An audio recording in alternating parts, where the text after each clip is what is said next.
I told De La not to sign with Tommy Boy because I was already signed with Tommy Boy, which said to Sonic, and so I was like, why go to this label when, especially when we went over to Profile, and Profile's like, yo, we'll sign it. We just signed Rob Bass, or how long ago? We just signed Rob Bass. We're gonna put out this record. We're gonna see how it does, which turned out to be It Takes Two, and they were offering us like, man, it was good money. It's like 10 grand for a single. People wasn't paying that back then. And then Geffen offered us like 40 grand. And I was like, yo, let's go to Geffen. But Geffen, this has been the first hip hop record they put out.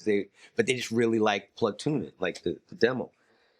De La Soul says, we want to go with Tommy Boy. It's like, why? Because we like the energy and the vibe. And, they really, all right. I mean, it turned out for the best, I think, in the long run, because the way it was promoted and they got the vision and everything. I have to always admit, too, that we wouldn't have made Me, Myself, and I if it wasn't for Tom Silverman saying we didn't have a radio record. You know what I'm saying? My most memorable studio moment was Balloon Mindstate with the original JBs, Pee Wee Ellis, Fred Wesley, and Maceo Parker. Those three guys working on the Balloon Mindstate project, spending about a good 2 weeks in the studio with them.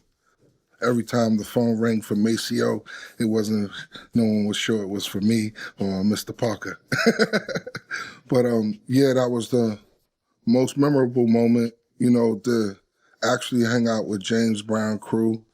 I got to smoke weed with Fred Wesley and Pee Wee Ellis. I actually, they rolled the joint, I rolled the blunt. They smoked the blunt. They took a hit of the blunt. And actually made jokes about it.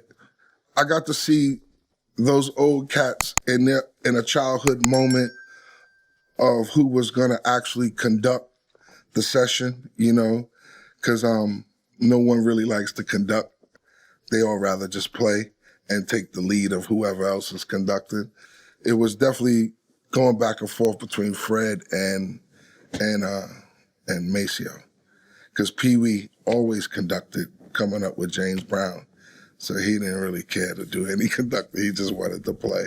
But that was like my most memorable moment in the studio, being with, some guys that my grandmother, grew up partying to their music, so. I went with De La Soul to Japan once. I saw him play in Tokyo. In this place that was like down in the basement, and it was a total fire trap, but there must have been 1,200 or 1,500 kids down there in the rafters, literally everywhere, squeezed in. There was no room for me to stand in the audience, so I had to sit in the back of the stage.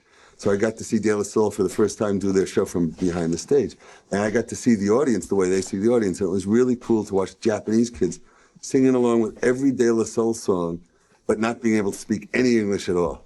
But they were mouthing the words in English because they had learned the words phonetically to every song. And it was really unbelievable. And they'd bring people on stage and they'd sing along. They didn't know how to speak English, but they knew all the words. It was really wild.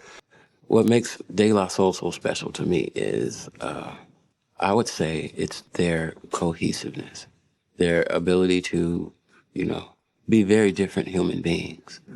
Very different, vastly different, each person, personality-wise. But they come together with the agreement to come together. That simple. And they've kept their words with respects to that. That's a good group of men. And I'm proud to say that I know them. Mace, Paz, Dave, any day. That's my fam, for sure. And whatever they need, I'm there for them.